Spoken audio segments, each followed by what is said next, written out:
मोदी साहब जिस मुल्क की आप बात करते हैं, जिस आज़ादी की आप बात करते हैं, जिन हरी झंडियों की आप बात करते हैं, जब ये झंडियां हमारे पैरों तले रोक दी जाएंगी और इनको उठाने वाला कोई नहीं पूछू होगा, तो फिर मैं आपसे पूछूंगी कि बताओ कहाँ की आज़ादी, कौन सी आज़ादी? मोदी साहब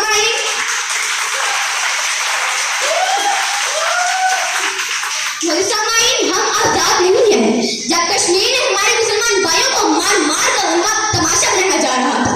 तब तो हम भारतीय फिल्म दंगल को पाकिस्तान में एक मकबूल तरीन फिल्म बनाने में मसरूफ थे। मोदी साहब जिस मुल्क की हुक्मरानी और हुकूमत का ढांचा तक बैनुल अक़वामी इस्तेमाल ने बनाया हो, जिस मुल्क के अदलिया का सिस्टम तक किसी और का लिया हो, तो फिर मैं कैसे कहूँ कि हम आजाद हैं? मोदी साहब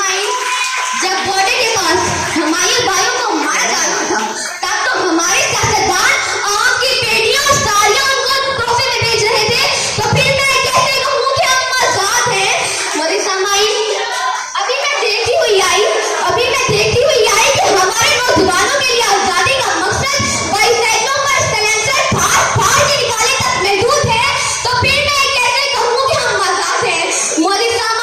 जिस आजादी की आप बात करते हैं, वो तो सिर्फ दहशतगर्दों ने हासिल की, क्योंकि उनका जब दिल चाहता जिसको चाहता उसको मार देते और वही आजादी से आकर मीडिया पर कबूल कर लेते, और जवाब में हमारे सियासतदान